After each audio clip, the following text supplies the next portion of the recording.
যেরকম আপনাদের আফসোস হচ্ছে, যদি আপনারা আগামী জাতীয় সংসদ নির্বাচনে মাননীয় প্রধানমন্ত্রী জননেত্রী শেখ হাসিনাকে আবার ক্ষমতায় না নিয়ে আসেন, বাংলাদেশ ফিলিস্তিনের মতো এরকম অবস্থা হবে। যার কারণে আমি আপনাদের অনুরোধ করব, আজ যেমন ফিলিস্তিনের মুসলমানের জন্য আমরা কাঁদতেছি, দোয়া করতেছি, কিন্তু একটা সময় হবে যদি আমরা মাননীয় প্রধানমন্ত্রী জননেত্রী শেখ হাসিনাকে ক্ষমতায় আবার না নিয়ে আসি, আমাদের বাংলাদেশকে ফিলিস্তিনে পরিণত করে ছাড়বে। এই জন্য আমি খোদার আহ্বান জানাই বাংলার মুসলমানকে, বাংলার মানুষকে, আমরা বাংলাদেশকে ফিলিস্তিনি করব না, আমরা বাংলাদেশকে ইসরায়েলের মতো তাদেরকে সুযোগ করে দেব না।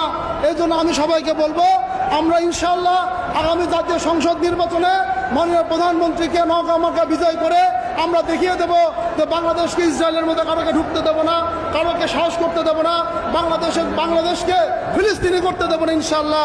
আমি এই জন্য আপনাদের কাছে খোদার আহ্বান জানাই, অনুরোধ করি, বাংলাদেশের উন্নয়ন, বাংলাদেশের মানুষের হেফাজত একমাত্র আওয়ামী লীগের হাতে, একমাত্র মানে প্রধানমন্ত্রী জননেত্রী শেখ হাসিনার হাতে। এই জন্য আমরা আওয়ামী লীগকে নৌকা মার্কা প্রতীকে ভোট দিয়ে ইনশাআল্লাহ বাংলাদেশকে হেফাজত করব। এই বলে আমি আমার বক্তব্য শেষ করছি। জয় বাংলা, জয় বঙ্গবন্ধু, জয় বাংলাদেশ আওয়ামী লীগ। আসসালামু আলাইকুম।